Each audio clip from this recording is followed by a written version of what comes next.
Here is a revised version of the content with grammatical and punctuation errors fixed, proper paragraphs, milder language, and expanded acronyms initialisms. Story 1. A word of caution for those with sensitive stomachs. Some descriptions get a bit graphic. The background is somewhat long, but important to understand how unreasonable this nurse was and how clumsy I am. Back in the year 2000, I was a teenager attending a summer camp. It was usually a day camp with many outdoor activities: canoeing, hiking, swimming, archery, and more. However, I did not break my arm doing any of these activities. For the older 2 years of campers, they would host an overnight intense once a month. At 13, I was finally allowed to go and very excited. I had my tent, sleeping bag, and friends. The night went as you might expect with 20 13-year-olds in tents and the adults nearby. We tried to pull as many foolish stunts as we could get away with. I was dared to stand on a picnic table and dance. 13-year-olds aren't very creative, so I climbed up there and danced in the dark while it was raining. However, I did not break my arm dancing on a wet table in near darkness. When we'd all had a good laugh, I went to step down using the bench and missed. My leg plunged down in the gap between the bench and the table. I went down and forward, hit the bench on my way, pivoted around it rapidly, and landed on my outstretched hands. There was an audible snap. My left forearm, bearing my full weight and sudden deceleration, snapped in half. It didn't even break the skin. I remember rolling over, seeing my arm with suddenly 2 elbows, panicking, and pushing it back into place. Not perfectly, obviously. It was broken, but it was no longer at a 90-degree angle. That's when it started hurting tremendously. The ambulance took forever to get to us as they kept missing the turnoff for the campsite. I found out later they drove past it for most of that time. Eventually, it arrived. I was loaded in, and we were off to the hospital. When we finally arrived, it had been about an hour since I broke my arm. I'd been in intense pain the whole time, and the emergency medical technicians hadn't given me anything for it. I don't remember why. The whole ride is very fuzzy. Here's where the malicious compliance comes in. I was brought into the main destrich area. A stern woman with a permanent frown started asking me questions while the emergency medical technicians stood by me after telling her what they knew. It's a bit fuzzy, but the gist was this. Nurse: so, what happened? Me: I fell and broke my arm. It really hurts. The emergency medical technician said you could give me something while I wait. The nurse rolled her eyes and made a disapproving noise. Nurse: we have to get your arm x-rayed first to make sure it's really broken. We can't give you anything until we're sure. Now go take a seat. Me: I'm sure. It broke in half. Nurse, smirking: really? You broke it in half? Prove it. I swear, I get kids like you all the time looking for pain relief. Now, I was beyond frustrated. I'd been in agony for over an hour, and this woman was treating me terribly. Even if it were just a sprain, shouldn't that warrant some kind of pain management? I'm holding my arm, think for a second, and decide. Forget it. As the emergency medical technicians were about to interject, I raised my left arm, grabbed the far end of my forearm with my right hand, and pushed. It bent. Very, very far. Her face drained of all color, and she looked like she was going to be sick. She immediately got on the phone. I was now in 10 times the amount of pain, but I was grinning as only a disturbed teen can. It took them less than 5 minutes to put me in a room, administer strong pain medication, and set my arm in a temporary wrap. They then x-rayed me and scheduled the surgery. I had a plate and 5 screws put in, along with a full cast that I kept on for about 6 weeks. They took the plate and pins out 6 months later. It was very painful and annoying, but other than a significant scar, my arm is totally fine. Thinking back on it 20 years later, still worth it. Q: how did you break your arm to do that 90 degrees is impossible? A: both bones in my forearm essentially shattered. They called it a green stick fracture. I don't know that it was exactly 90 degrees. Unfortunately, I left my protractor in my other pants, but it did look like a second elbow. That was quite unsettling. Q: what about nervous circulation damage? A: I was really, really fortunate. The doctor told me after I came out of the surgery anesthetic that it was a good thing I pushed it back when I first broke it. The position it was originally in was cutting off circulation, and I probably would have lost the arm. That's what he told me, anyway. Q. How did you push your arm like that through all that pain? A. I was in so much pain I was quite literally delirious. It was a snap decision and really not smart, but I'm also proud of 13-year-old me. He was so cool. I don't think I could do that now. Q. The emergency medical technicians didn't do anything wrong, etc. A. No, they were really nice from what I remember. Q. Where was this? A. Southern Ontario, Canada. Q. Where were your parents? A. It was about 3 a.m. at this point. The camp had been trying to call my dad the whole time, but he slept through it for quite a while. One of the camp counselors rode with me in the ambulance. Apparently, he was more shaken up by the whole thing than I was. He didn't come back for a few weeks. My dad eventually picked up, rushed over immediately, and felt really bad. I was already under by this point, but I woke up to him in my room. He's a good dad. Q. This didn't happen. A. It did. Sorry if you don't believe me, but that's okay. Story 2. This happened a few years ago now, but was reminded by a friend yesterday when we were talking about how petty I can be in revenge. I was in the army and sent on a career promotion course in another part of the country. Our instructors were the same rank, and we pretty much all knew each other. The instructor at the heart of this story wasn't necessarily a bad person, but had been in the trainee instructor environment too long and had really embraced the role despite being equal to us. The day before heading out for a field activity, we were doing our team preparation when he came strolling into the lecture room with coffee in hand and said he needed help loading a vehicle. No problem, of course, and a group of us went outside to help. When we got outside, there were a bunch of stores to move and a vehicle at the top of a small rise.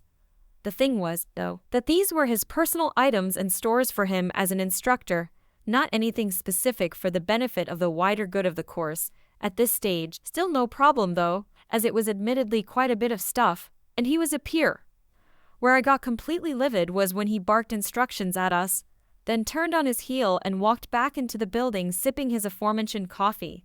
All of us were taken aback, but I was truly incredulous and just stood there in disbelief for a good while. I came to when I realized everyone had started the work, and the obligation of not letting everyone else down overruled my anger. I picked up a small trunk, and as I walked to the car, I had a stroke of malicious genius. Instead of heading to the back of the car, I went to the driver's side and loaded it up there. Then 2 beautiful things happened. Firstly, the guys behind me, who'd been wondering what I was up to, deviated without a word or missing a step to the front seat passenger side. Secondly, after we exhausted supplies to load into all of the passenger seats, the guys started offloading the stuff already in the trunk and cross-loaded it to the back seat. The instructor never mentioned anything afterward, but we also didn't ask to load up their cars for the remaining activities. Story 3. I have a new boss who has scheduled a Monday morning staff meeting every week. As part of the meeting, he expects everyone to share what they did over the weekend. To me, a good leader would open the floor and ask if anyone wanted to volunteer to participate rather than force an uncomfortable situation. My first time to share, I thought I could get by saying something simple like that I read a book. But he followed up with asking, what was the title?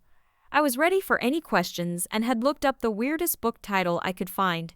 The title was The Good Psychopath's Guide to Success: How to Use Your Inner Psychopath to Get the Most Out of Life by Dr. Kevin Dutton. His response was a very short "oh." He immediately tried to go to another coworker, but I continued with my share by paraphrasing the synopsis of the book, explaining how psychopaths are focused and stay calm in tense situations, among other good traits. He kept on insisting that everyone share in future meetings, so I kept making things up. Boss: so what did you do this weekend? Well, my wife and I have a long-haired Siamese cat, and it was my turn to give it a bath. How did that go? Not too bad, but I just hate the way the fur sticks to my tongue. I usually got big laughs from my coworkers with my shares, and I like to think they looked forward to what I might say next. I have continued to make up stories and even bought a copy of the Good Psychopath book and gave it to him at an in-person staff meeting, telling him that I was through with it and he could read it. My boss still has the meetings, but now we only have to share every other Monday. Mostly I just contribute mundane chores like mowing or cleaning the house. My last made-up situation was reading a study about the Dunning-Kruger effect. This is where a person is too uninformed to know that they are too uninformed to perform a task. I even gave him a copy of the study, but he never got the hint. Story 4. Yes, I'll assert myself twice and only twice. After that, what happens is what they had coming despite clear warnings. Various things happened at the company I worked with. I won't go into much detail, but I was building towards an exit, a difficult position to replace. I asked to transfer out twice as I do not plan to stay on in this capacity into our winter period. Essentially gave them 6 months' notice. At 3 months in, I suggested training a replacement. When I was hired, my department didn't exist, so there was little to no training. I basically built it from the ground up and learned as I went, trial by fire. I liked the company and wanted my replacement trained for a smooth transition after I left. Management was furious at the notion of my suggestion and told me to leave management to management and basically know my place. So that's what I did, kept my head down, did my work, quietly removing any and all personal post-it notes I had tacked up around the office over the following weeks. Because much of my work was unsupervised, no one even knew these notes existed. If they didn't want me to train my replacement, I wasn't going to leave my materials behind as a guide. I put in my 2 weeks' notice and was out before the first snowfall. A coworker told me it was nearly 4 months before they found a replacement. Story 5. I used to work for an assisted living facility in my hometown, and facilities like these are notorious for overworking staff lack of people. I had worked in our memory care unit and finally got 3 days off after working 28 days straight, half of my shifts at 16 hours long. The rest were 10-12 hours. Mind you, I was only scheduled for 8 hours a day, 5 days a week. I was resting in bed at home when I got a frantic call from my boss, 60-year-old female, on my second day off, saying that our entire evening shift staff quit 4 people, and it would be me and a new trainee watching our 19 residents. Mind you, I would be passing medications, bathing, assisting with dinner, and training someone on their first day. So practically doing all of this on my own, with no breaks. I told my boss I really was not feeling well, and this is my second day off in a row, after working nearly a month straight. I did not want to do it. She begged, and I finally acquiesced, but on the promise she stayed to work the rest of the shift too, so I wouldn't be the only one doing the work of 4 people. She quickly agreed, and I got ready and headed in. I didn't want my residents to suffer, and they surely would have if it was just my boss. She was insufferable and cruel. About 2 hours into this shift, I overheard the new hire tell our boss that she is missing her daughter's recital and really would have liked to be there, and my boss suggested she leaves after I pass my dinner meds and dinner is fed to our residents. The new hire quickly agreed. I was upset because we were about an hour out from dinner, and none of the caregiving duties were fulfilled, as I was still working on a pass that wasn't completed by the previous shift. Well, time passed, and sure enough, the new hire left, while none of the important caretaking outside of medications dinner was done. My boss was of little to no help and didn't have an endorsement from our nurse to pass medications. Come 8 p.m., and I am in full swing of running between rooms to assist residents with all needs before bedtime, while simultaneously giving their meds made it easier on me to get it done room by room. My boss, who had been sitting down the entire time, pipes up and says, "I'm tired. Am I going to be able to leave soon?" I reminded her the only reason I came in was on the premise I wouldn't work alone. She kept pressing me, and I finally snapped at her and said, "I worked 28 days, have had 1 day of rest, and have been left by myself on a shift more times than I could count on both hands. I want to go home too. Heck, I could have been home. I came in to take care of my people because nobody else will." But that wasn't enough. "I understand that, OP, but I've been here since 9 this morning. That's 12 hours, she quips. At this point, I was done. So I finally looked at her and said, "If you can let me finish my med pass, I will let you leave." "How long?" "I still have 6 rooms to finish." "Okay." I took up the entire rest of the night before the next shift came in, going as I had been before she piped in. Heck, I even got my showers in. She was sitting down still, not saying a word as I moseyed along, giving my residents their medicines, brushing their teeth, and finishing up new briefs clothes. She didn't say a word. I texted my resignation to the head administrator and reported the facility to the authorities the next day. Story 6. When I was in the 3rd grade, my bloodhound sniffed out the popcorn balls and candy in my backpack from a school Halloween event. He ate that along with my homework from my class. I copied the questions at the end of the chapter and answered all 10 of them. Homework was usually just a printout of about 3 to 5 of these questions. I tried turning in my handwritten homework substitute, but my teacher was having none of it. She said I should have just done the homework she assigned. I tried explaining that my dog ate it, but she cut me off by saying she wasn't going to believe that story. I insisted I was telling the truth and got punished for it. After sitting in the corner for the majority of class, I was feeling pretty angry about the whole situation. I asked my teacher what I could possibly do to prove I was telling the truth, even offering to have my parents on the phone to back up my story. She said she would need some solid evidence before she would believe me. Cue the malicious compliance. I went home that Friday and followed my dog around with a Ziploc bag. Once I got what I needed, I hid it in the large freezer on the porch until Monday. As soon as I entered class, I placed the solid evidence on my teacher's desk. She freaked out. I was yelled at, dragged physically by my arm and backpack to the principal's office, and threatened with everything from suspension to legal action. I pointed out that my evidence had chunks of paper throughout it, including large enough chunks to make out that it had been printer paper with words on it. My principal listened to both of us to get caught up on what had happened. I was pardoned for any perceived wrongdoing, whereas my teacher was missing from class for the next week with a substitute trying his best to wrangle us kids. My parents threatened legal action against the teacher in the interim, and while I'm not sure if they pressed charges, she wasn't at my school by the time Thanksgiving rolled around. Maybe next time just give the kid who hand-wrote double the homework questions full credit or call the parents first.